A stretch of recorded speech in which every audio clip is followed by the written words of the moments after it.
We need to talk about Anthony Joshua, and this time, it's not about the ring. It's not about titles. It's not about who he fights next, because the latest footage we're seeing of AJ isn't a training clip.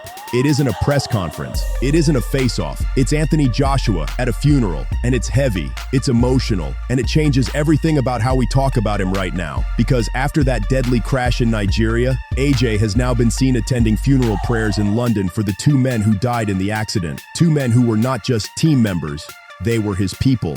Sinagami and Latif Lots Ayodele.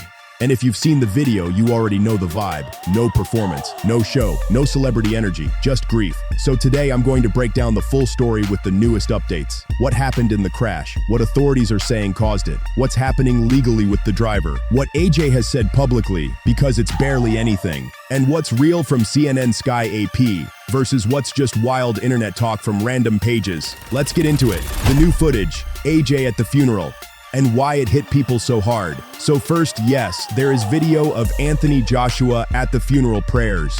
Multiple outlets have shared footage and photos of AJ attending the Janaza prayer at London Central Mosque for Sinagami and Latif Ayodele.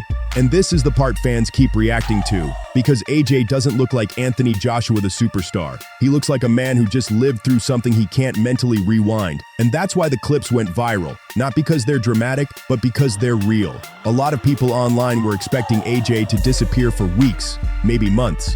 But instead, we get footage of him showing up to pay respects in person.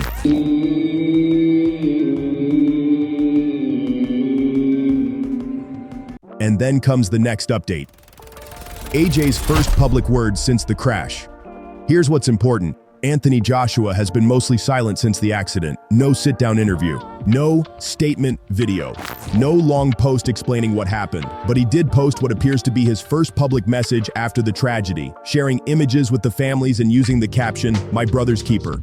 That's it. Short, heavy, personal. And people took that as AJ basically saying, "I'm not leaving these families alone. I'm staying connected." People came out to show their respects, but they also came out to support Anthony Joshua, because what must he be going through right now? Now, some tabloids try to spin this into bigger claims, like promises and private pledges, but the clean, verifiable part is the post itself and the funeral attendance.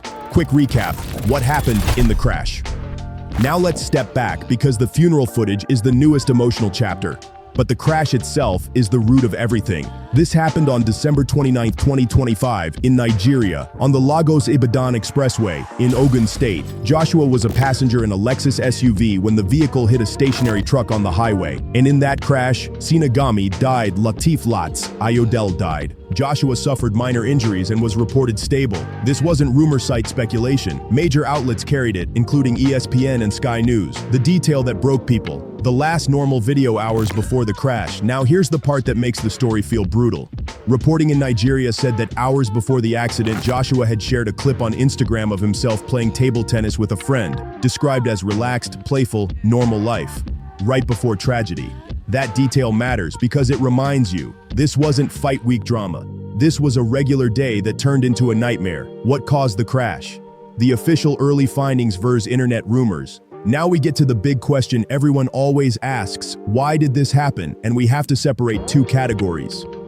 What authorities have said. The strongest info. Nigeria's Federal Road Safety Corps, FRSC, reported preliminary findings pointing to excessive speed and wrongful overtaking as key factors. They also described the crash as the Lexus striking a stationary truck parked along the roadside. So the clean version is speed plus overtaking plus loss of control plus collision with a parked truck. That's the official direction of travel for the investigation. 2. What people online keep pushing. Some reports and commentary mention things like tire burst, brake failure, and other mechanical factors, but those details vary depending on source, and the official framing most consistently emphasizes speed and overtaking as the primary findings at this stage. Sky News ran an eyewitness-based report saying Joshua was shocked and couldn't talk immediately after the crash. And if you've ever seen someone after a traumatic accident, you know what that means. Sometimes you're not injured in a hospital sense, but your brain is still trying to understand what just happened. That eyewitness described hearing a loud boom and seeing a car end up under a truck that was parked on the highway.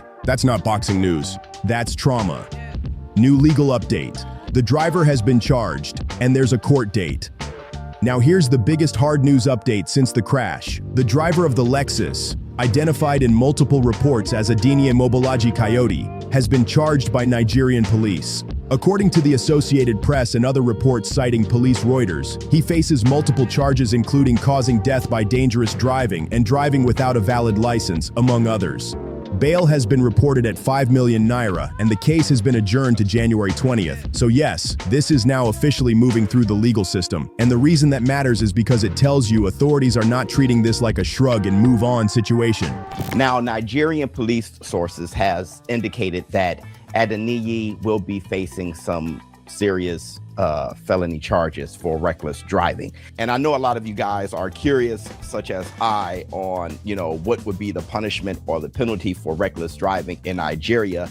So I looked it up. And if you are a reckless driver in Nigeria and you cause a fatality on a federal road, that is up to AJ's health update, discharged, then reappears in the UK. Now, regarding Joshua's condition, AP reported he had minor injuries and was discharged after being declared fit to recover. Then within days, reporting and footage show him back in the UK for the funeral prayers. So the timeline looks like crash, hospital, discharge, travel, funeral prayers in London. And again, this isn't about boxing right now. This is about mourning, the retirement rumors, real story, or internet spin. Now let's address the big rumor flying around. Is Anthony Joshua retiring because of this?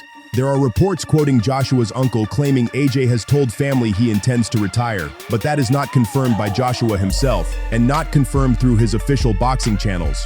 So the correct way to present it is, retirement has been speculated and some reports cite a family member, but there is no official confirmation from Joshua, because in a moment like this, people talk emotionally. Families speak emotionally. That doesn't automatically equal a formal career decision. So where does that leave Anthony Joshua right now? He survived the crash with minor injuries, but lost 2 brothers. We've seen his first public message, "My brother's keeper." We've now seen him at the Janaza prayer in London, and we've now got a real legal process unfolding. Driver charged, court date set, investigation ongoing, and the biggest takeaway is this: forget who does AJ fight next for a second. The real question is, how do you even mentally come back from being the guy who lived when 2 people you love didn't? That's the story. And until AJ chooses to speak in his own words, the best thing we can do is keep the coverage respectful, stick to confirmed reporting, and stop treating tragedy like entertainment. If you watched to the end, drop a like, hit subscribe, and please keep the comments respectful. And tell me this, do you want my next video to focus on the legal investigation or the human side? Who Cena and Lots were and what they meant to AJ behind the scenes? Fight, die.